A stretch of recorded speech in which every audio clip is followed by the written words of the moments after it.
while mo'olelo of Hawaiian akua, or gods, vary slightly from family to family and between Polynesian cultures, it was most important that I include mo'olelo written and studied from the Kanaka perspective, as well as histories researched by locals.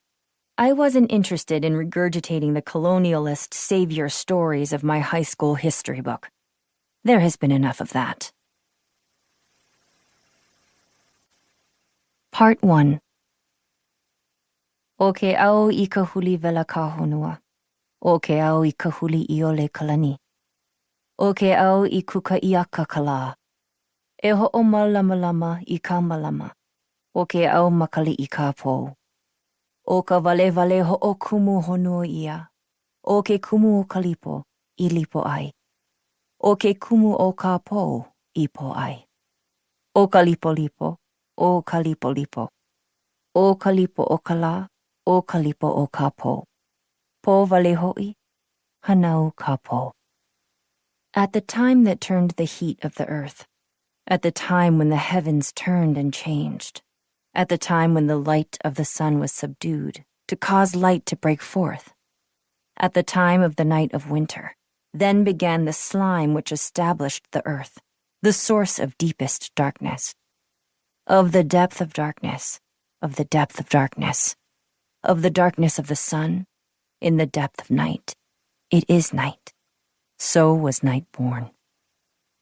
The first va of the Kumulipo, the Hawaiian creation chant, as translated by Queen Liliuokalani. Blended. Before there was sunshine that opened up the morning sky, before there were double rainbows bridging the cliffs of the Napali coasts, before Maui's white sand beaches topped travel lists and Honu sea turtles dodged snorkel faces, there was darkness. Complete, utter black. Nothing. My Kanaka Maoli ancestors believed the world began with a lack of light. Only from the dark could life slowly emerge, each layer brighter than the next. From the depths of the ocean floor sprang forth coral ridges, then sea moss and seaweed tangles, before silvery aku could swim with yellow-finned ahi beyond the waves.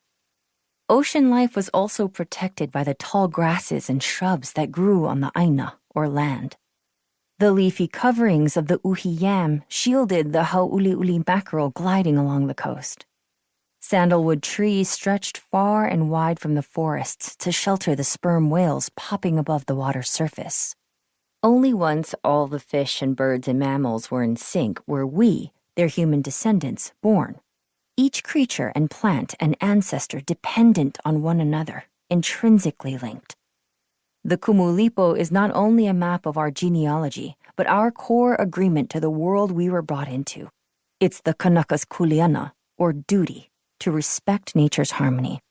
This union is our life force. Even today, millions of years after the creation of the Hawaiian Islands and nearly 250 years after the first foreigners settled in Hawaii, changing it forever, it's easy to understand how a deep connection to the elements remains at the core of Kanaka spirituality. Visit Waipio Valley on the Big Island and witness the luscious layers of Crayola green vegetation draping the valley's mountains and the rain-fueled waterfalls running down its crevices, nourishing the kalo crops thriving on the plains below. Go even to the center of downtown Honolulu, with its tight blocks of office buildings and condos, and you can see the bluest sky reflected in their mirrored facades. Turn toward the ground and notice the intricate weeds bursting through sidewalk cracks, their perky white flowers nodding hello in the breeze.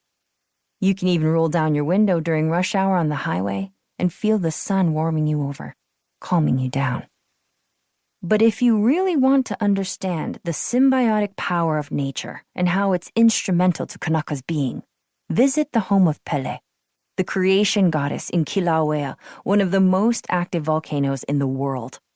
Watching her erupt is nothing short of magnificent.